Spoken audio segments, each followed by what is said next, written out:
Greetings and salutations, folks, and welcome back to Mean Streets, where we figured out the objective. We figured out, at the very least, the subject of the mystery. A Project Overlord has been resurrected, and it is being used to control the minds of these scientists, forcing them to their deaths. We don't exactly have a suspect yet, somebody who's resurrected Overlord. I think the main suspect now is, well, at least in Mean Streets logic, would be the current owner of Gideon Enterprises. In Overseer, it is eventually revealed that Gideon himself was in charge of the whole thing. So, playing this game after playing Overseer is a little bit odd because of that knowledge in regards to certain key plot points. But the actual journey itself is definitely very, very different. Especially since there's a lot of information that you have to only get from specific sources, which, like I stated before, is the main reason I'm using a walkthrough. Largely because I'm not very good at this game, and also partially to save time. So let us go talk to Vanessa, who apparently has information about specific people, but not everybody. Hello, Tex. And I'm not entirely sure. I can't really follow the logic as to why Vanessa would have information about specific people, but not other people. And why Lee has information on specific people and not other people. Because in theory, like, Jerome Milbourne is one of the accountants I learned about. I'll get back to you. And so she knows who that is. But not Griffith, Tom Griffith. There's nothing in our files. So it's like she's referencing a very specific set of data. So let's leave her alone, and let's go to Lee. And the thing with Lee is you're paying her for information. And in theory, if you're paying her for information, then in theory she should have the information, the same basic information. What can I help you with today? That Vanessa has. Actually, hold on a second. So the instruction manual refers to Lee specifically as your informant. That is her relation to you. And the thing is, like, if I asked her about Jerome Milbourne, who I know, Can't help you. for some reason she doesn't know anything about Jerome Milbourne, even though his information is apparently available enough to Vanessa. Ed Bradley, however, Make me an offer. and suddenly she has an idea. Actually, hold on, I already have Ed Bradley's, so I will offer her 0. Realistic. Yeah, I already have Ed Bradley's nav code, which is interesting that information doubles up, because I picked that up from Larry Hammond, along with the names of the accountants. So I don't need Jerome's from her. There is Arnold Dweeb.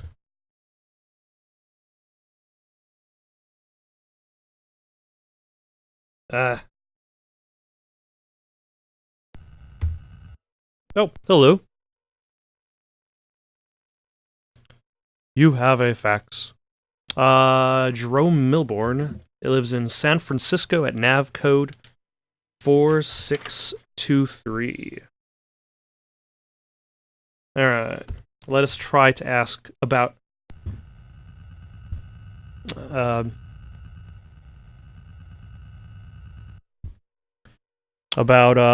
Dweeb again. I did not realize that I would get locked into the purchasing mode.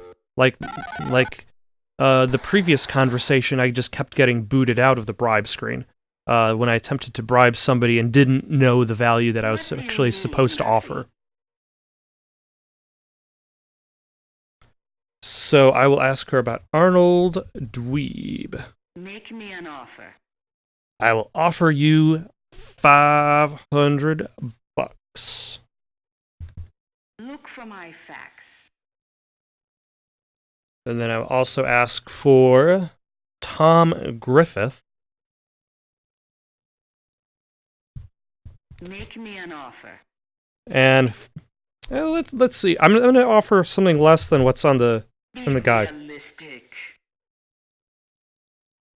Be realistic. Yeah, it's kind of interesting that there are specific set values.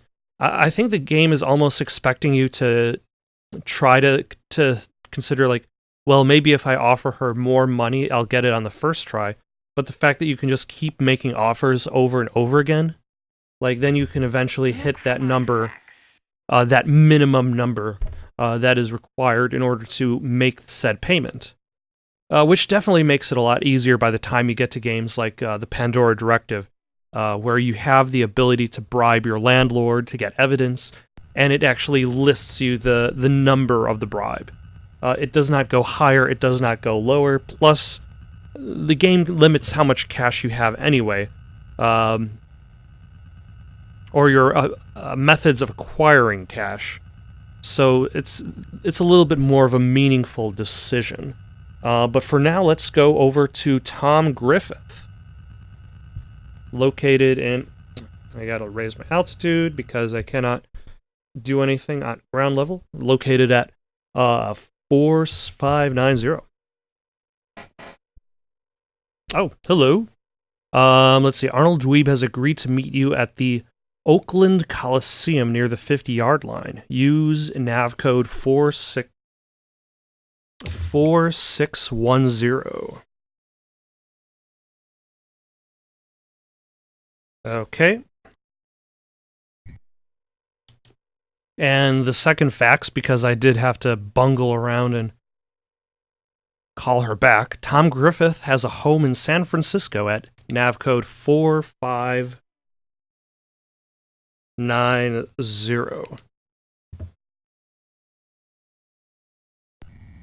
You know, I wonder how much, what improvements they made in between this game and Martian Memorandum. Because Martian Memorandum still is has a similar style to it. It hasn't, they haven't gotten to the point where they started making interactive movies. It's still going to function like an adventure game. So I wonder if, what sections are going to be there. Is it still going to have the driving sequences? Because is it still going to have the action sequences? Because I've done absolutely no research into what Martian Memorandum is like at all. The only knowledge I had from Mean Streets before I even played the game was based on the little amount you can play in, I think it was in Under a Killing Moon. Oh, hello. Time to shoot some more anonymous goons.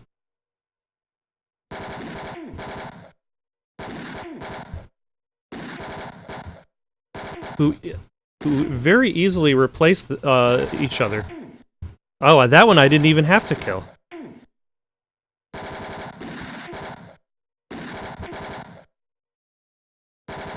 You know, they're shooting a... was that shot by a ghost gun? Nope. You know, at least he's fast enough to dodge bullets.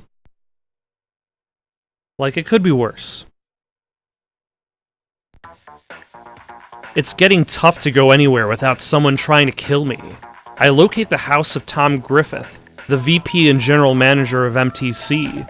It's a 2-story home with a spiked wrought iron fence, a swimming pool, and concrete paths that wind among bird baths and fountains. I knock at the door, but no one answers. I can tell someone is there, so I continue knocking. Finally, a rather irritated Tom Griffith comes to the door.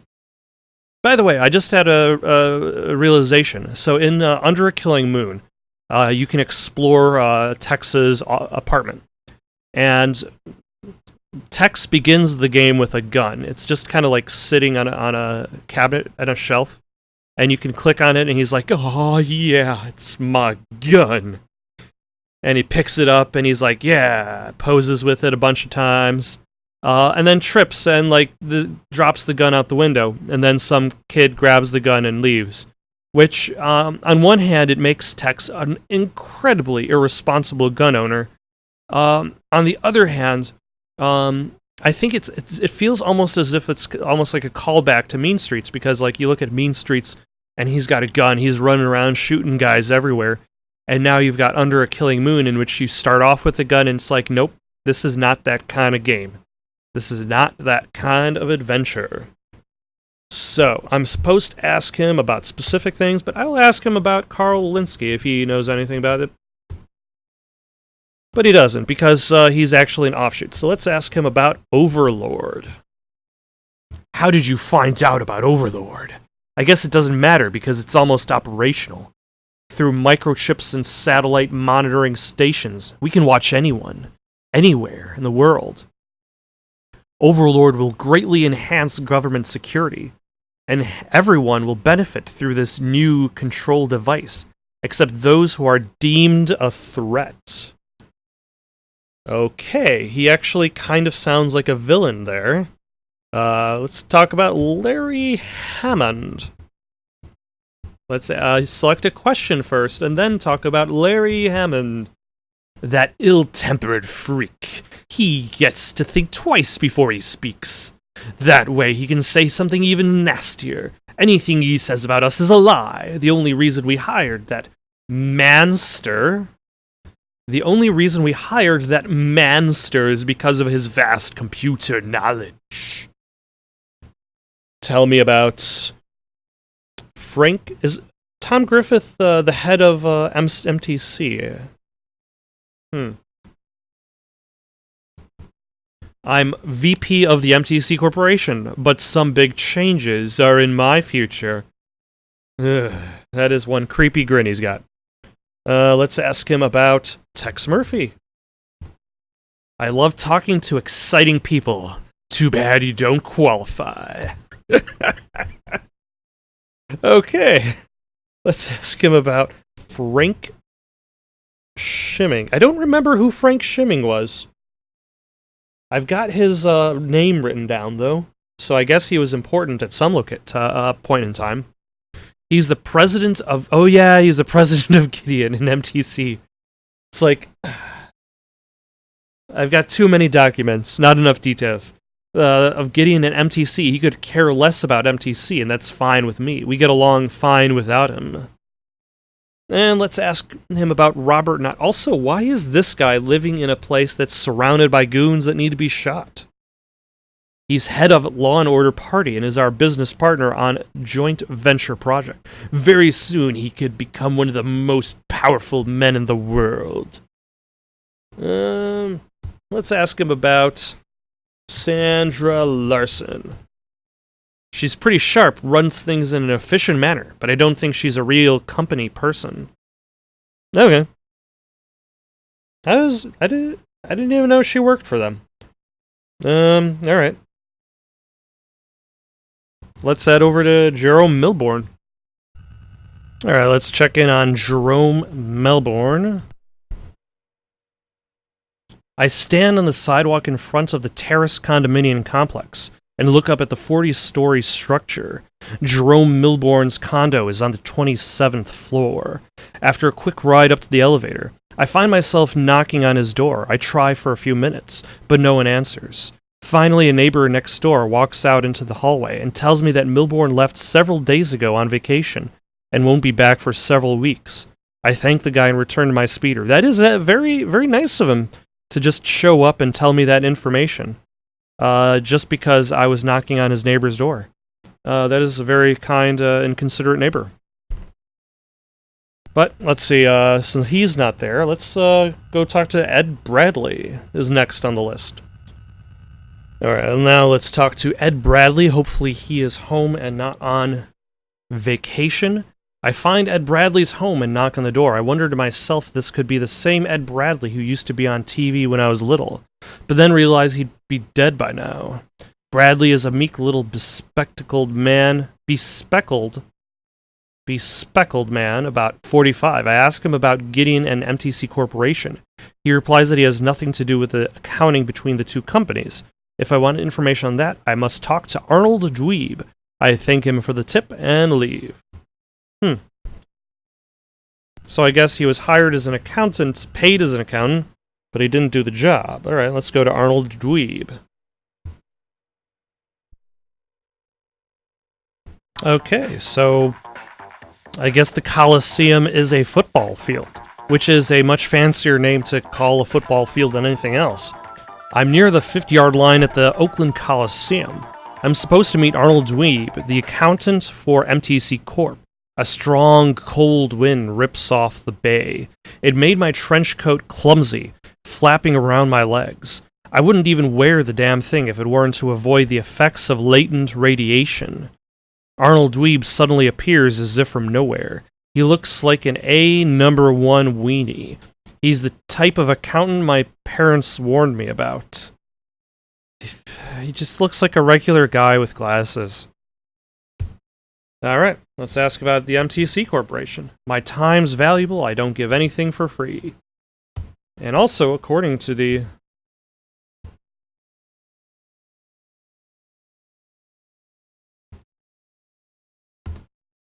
I have to pay top dollar for it. Like, he's not even going to accept $2,000 or $25.90, $2,559, $2,559. He's not going to even accept $22,999, which is why I feel like this element of gameplay doesn't really make much sense. I'll tell you what I know. Here's a list of people who have received checks from I have to put down more names. Who have also received checks from MTC. I've also included some of the navigational codes to help you find them. Don't tell anyone where you got this list. Carl Linsky. I already have his name. There's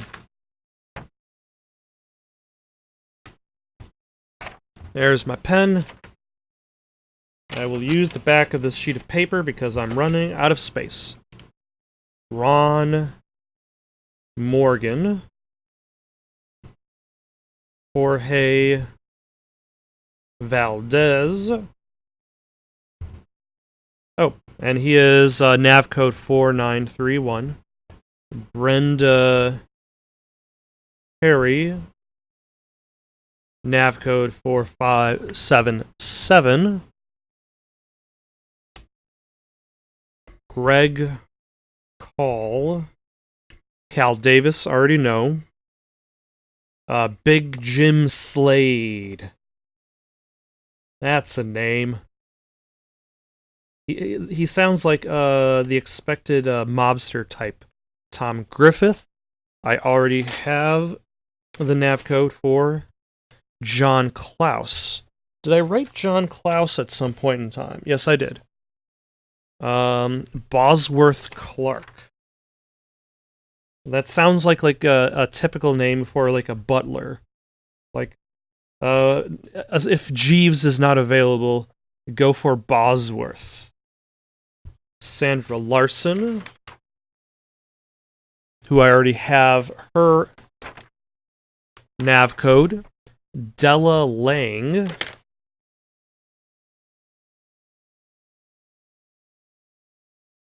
And she is nav code 2111. And then Sam Jones, because I already have met with Larry Hammond. Not Sames Jones, Sam Jones. Okay, that is a laundry list of people. Most of whom don't have nav codes, so I'm going to actually have to pay money to get them. So let's knock that out. Oh, hello. Drop this case, or you're dead, Murphy. Concerned citizens send threatening faxes. Yes, Murphy? If I wanted to get more cash, according to the instruction manual, there are bounties I can do, but that essentially equates to just more of the gunplay sections. What's it worth? And I will pay you 800 Look cash. for my fax. There we go. Ron Morgan has a girlfriend named Della Lang. She knows where to find him. Alright, let us talk to Della Lang, find out what she knows about Ron Morgan. Who's in a police station building? All the police stations and her apartment look the same. Della Lang's apartment in Ventura is part of a small complex. Della Lang answers the door. I give her the details of the case and ask if she has a few minutes to answer some questions. It's clear that she doesn't want to be bothered, but then agrees. Make it quick, she says.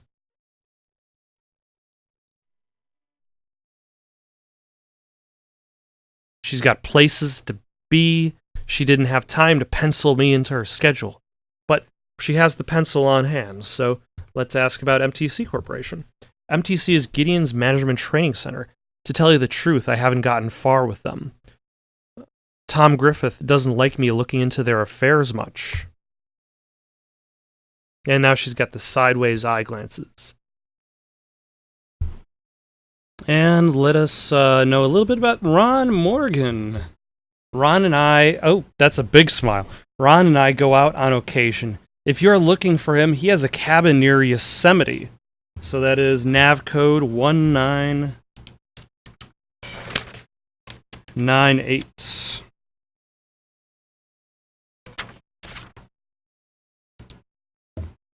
If you see him, tell him I still have those handcuffs. Ooh la la. So I'm going to head over to Ron's cabin. I'm going to walk around first without the use of the walkthrough, so at the very least, it's maybe a little bit more of a natural exploration of the environment rather than a more directed one. Because I feel like with interviewing these witnesses, or these characters, if I took the time to ask them every question... Like, that would take it. But for like a small environment, I think it's more useful to just walk around myself first, and then double check if I missed anything. Because I likely will, but we'll see. Now at Ron's cabin, hopefully he doesn't have some dumb security system I need to circumvent. Being in the mountains feels like getting out of school for summer. The air is still pretty clean. And the sky is actually blue up here. Ron Morgan's cabin is on a beautiful piece of property near Yosemite. It's decorated with quaint, homey items that make me feel like I've stepped back in time. Alright. No alarm. This is good. Let's take a look at this desk area. So we got the desk, standard metal desk with a single side drawer. On top of the desk is a fax machine. Let us look at the drawer, an ordinary desk drawer. It's locked and I don't have the key. The fax machine is operational. The paper is jagged as if someone had hurriedly torn the last message away.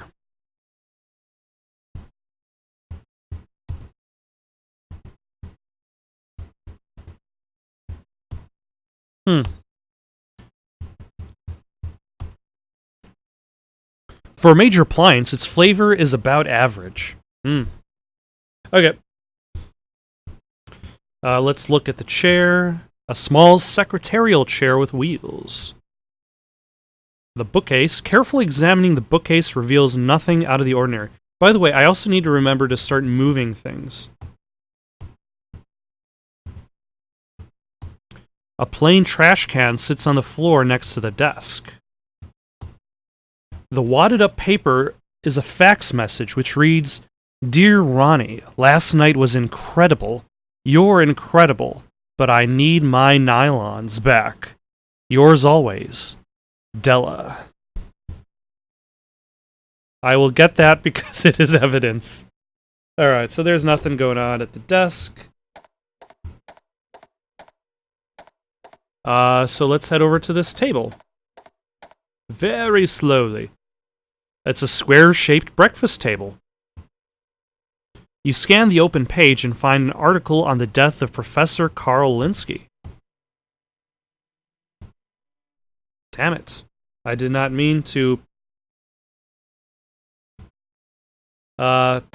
pick up that magazine.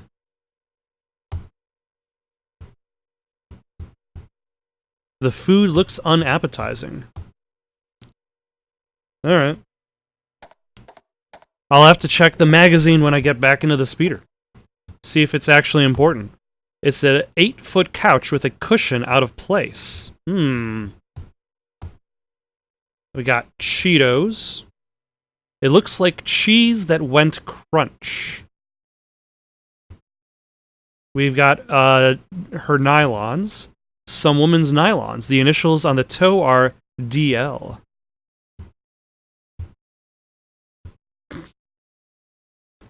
We got change. The couch consists of various coins totaling $1.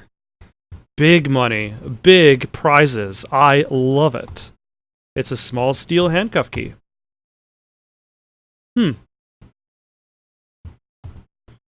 It's a small rectangular end table. It looks like a small glass ashtray, and inside is a key for a cabinet. So now I can go back to the desk and open that up, but let's see if I can mess around with the TV. Looks like a very nice high-definition TV. Looks like it might hide a small compartment. Interesting.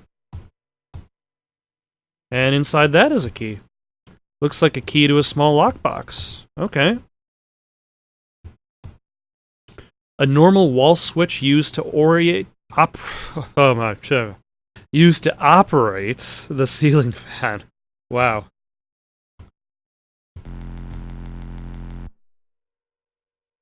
Okay, I thought that humming noise was going to be on all the time. So we got a diploma, a master's degree from Stanford University, and it's secured down because they knew somebody was going to take it. Appears to be the switch for the gas log in the fireplace.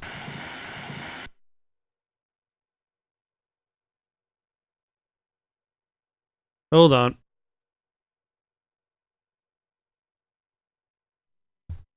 A big ugly moose head appears. A big ugly moose head stares back at you.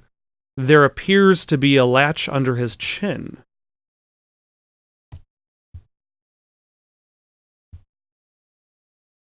Oh, cash. A stack of $500 bills. It is a large rock fireplace with an ugly moose head hanging from it. It is a normal-looking gas log. The wadded paper is a fax message which reads, Professor, in accordance with your instructions, I've moved your computer equipment to your beach house. Interesting. And now let's talk about the side chair. It is a standard contemporary side chair. Fantastic. Oh, okay. That was accident. Let's see. It's a Phillips screwdriver. It's interesting how many things you can actually use the move button on. So let's move the end table just in case. Okay, that just leads back to the couch cushion. Alright, let's head back to the desk, open up the cabinet.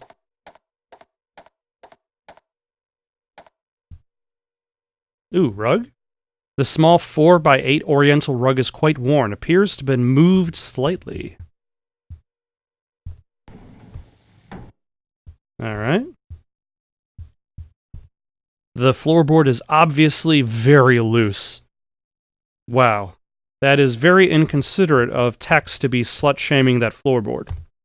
Moving the floorboard reveals a small compartment. I've got jewels. It is an emerald and ruby necklace worth $2,000. I will take it and sell it. Property deed for 1 acre near Bakersfield. Huh. Nav code. That's not even a person anymore. That's a place. So property. Let's put it after Ron Morgan. So Ron Morgan's got his nav code, and then he also has Bakersfield. which is nav code 1710.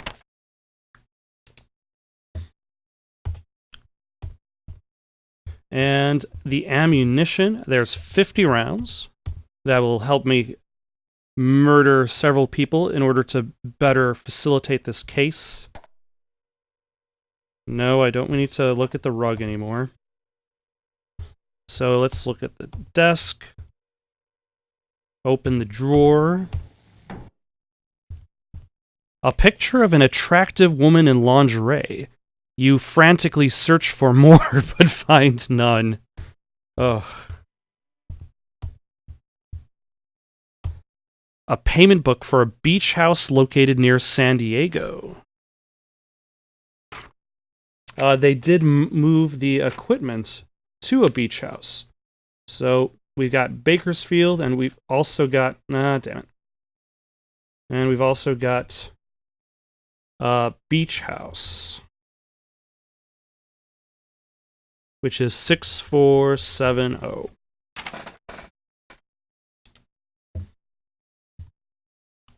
And I think I got everything. Let us check the walkthrough, make sure I did not miss anything. Okay, so now that I'm better at actually moving things, now that I realize moving things is a thing that's important, I did not miss anything, but let's check out this magazine. You casually scan the magazine, Calculus Monthly, not understanding anything. And of course, each minute you waste skimming articles brings you closer and closer to the deadline and impending doom.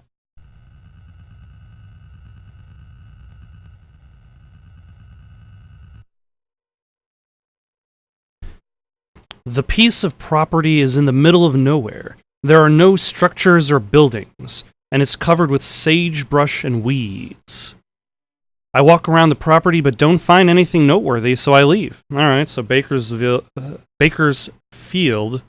is a dead end. Let's go to the beach house. And much like Ron Morgan's house, I'm going to attempt to search this area without assistance. Ron Morgan's beach house is capital I is located along a stretch of private beach on the Pacific just outside of San Diego. The hot, dry Santa Ana winds lash out across the back porch. Outside, the pounding surf is deafening, but inside, it's strangely quiet. The air filtration system has not been turned on for a while. The room smells of stale cigarette smoke and spilled whiskey. When I enter the room, the door shuts behind me and setting off the security alarm. I have 5 minutes to turn it off before the cops get here. Okay. Good luck to me on that. Because I didn't do so well at Cal Davis's home. The microwave is bolted on the counter. There seems to be nothing in it. It's a small fridge. We got a videotape. Is titled Top Heavy Beach Bimbos from Mars. We will get that for later. Freezer. Flush-mounted freezer. Open it up. We got some ice cubes. They'll just melt. No. Alright, so there's nothing there. I probably have to make my way over to that side. Plant. Small palm tree. Rests. Chair. Lazy boy comfort recliner. Lamp.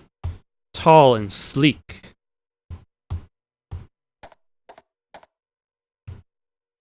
Couch. An 8-foot post-nuclear design couch. A large overhanging lamp. We cannot move the couch. We can move the lamp. Solid coffee table. Cannot move that.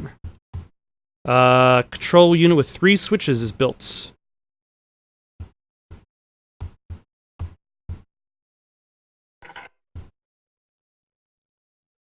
And there's a safe.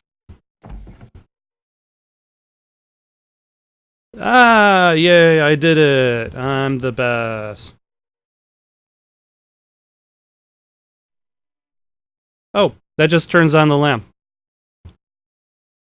So now that I don't have to worry about the, I probably don't have the,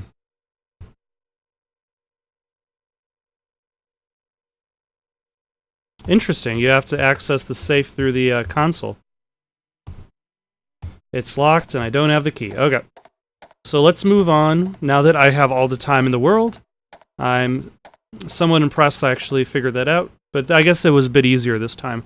Also, I now have time to appreciate the fairly nice view, although that huge lamp above the desk really kind of ruins the view of the beach.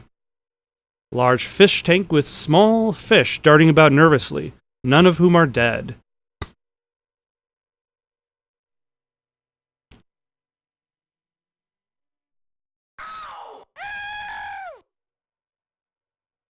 Okay, do not grab the fish tank. The optional base supports the fish tank. Maybe there's some food in here? There's a book. Learning to love and care for your piranha.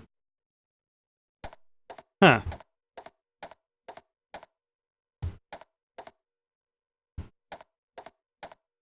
Actually, let's see if knowing the book has helped me.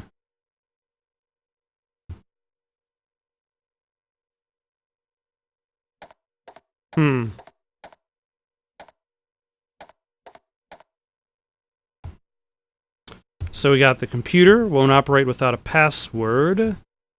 The chair, it's movable, but it does nothing. There's the desk. It's locked, and I don't have the key. We got the answering machine. Ron, this is Della. Call me. So it seems as though Della knows that Ron is either missing. Call me. Oof. That's desperate. Executive office desk. I already looked at that. The bookcase filled with books, and it's a chess book.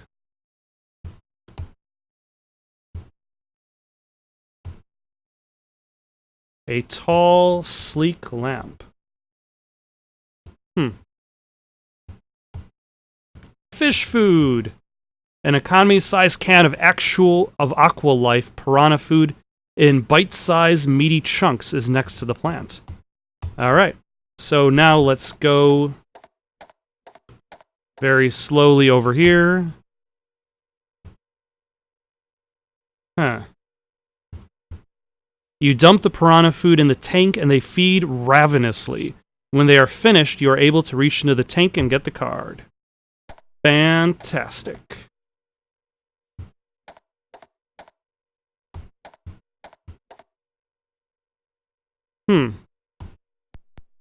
Oh. Insert red pass card. Okay.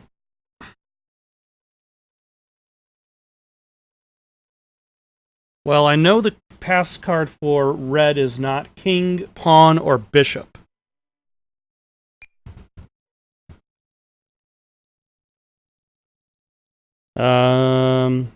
Rook. Checkmate. Stalemate. Excellent. So we have the red card, and its password is stalemate. By process of elimination. I thought the old geek. Okay. Hired me as a research consultant because he was mystified by my book, An Elderly Guide to Picking Up Chicks. I now see he's a dangerous lunatic who's totally out of control, so I'm getting out of town. That's it. Alright.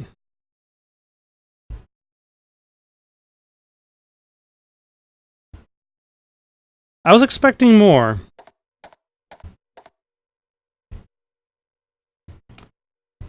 Because this means that I can't actually open the safe just yet.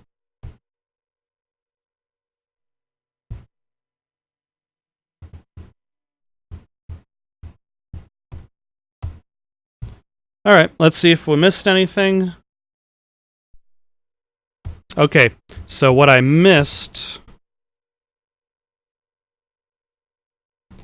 is in the fridge. Because if you... Dr. Don's 100% non-radiated juice. Because if you taste the juice, you drink some of the orange juice. It's cold and refreshing, and there's a key for some reason.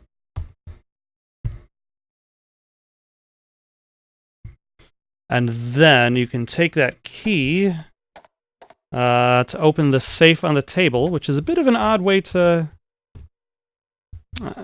I don't blame myself. I don't consider it too harsh on myself for the fact that I didn't realize that tasting the lime juice access that. But that just gets me money, so I probably should have looked at the amount of money. I'm sure it was a valuable amount. And let's go to the desk. I still don't have the key for that.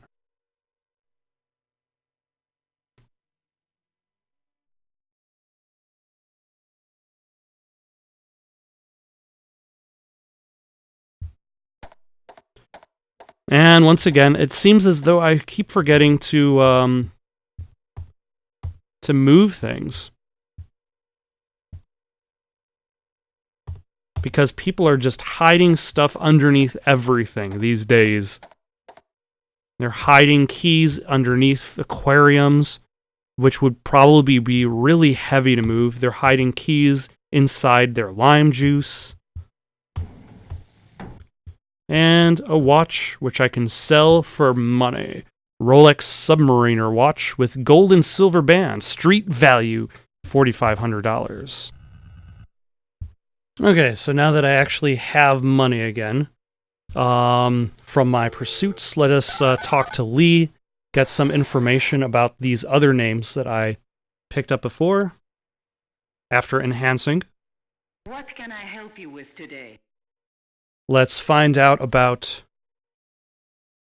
Greg Call, What's it worth? and that's $500. That seems fair. Then ask about Big Jim Slade What's it worth? for $200. That seems fair. Again, it seems like the values are a little bit all over the place. Bosworth Clark, the butler, What's it worth?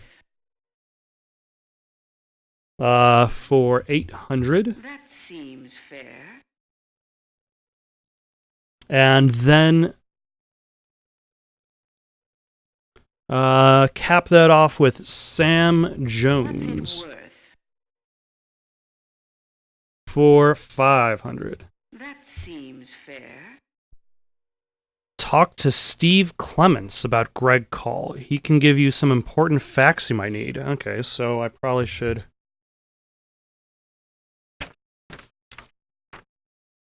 So Steve Clements knows Greg Call.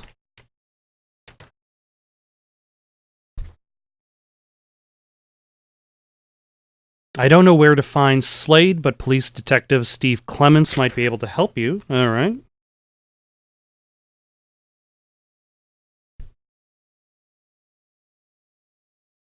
I don't know where Clark is, but I have a lead. Talk to Peter Dull, the insurance agent.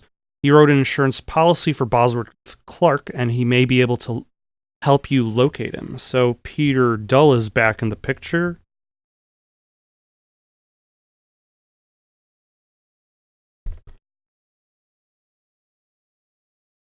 I don't know where Jones is, but John Klaus could help you locate him. All right.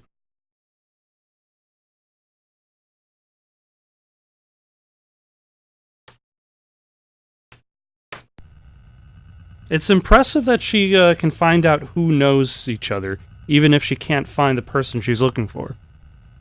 Thank you for watching. Questions, comments, recommendations for something to play next? Comment down below or send it on over to itsoundedgoodonpaper@gmail.com. That's itsoundedgoodonpaper@gmail.com.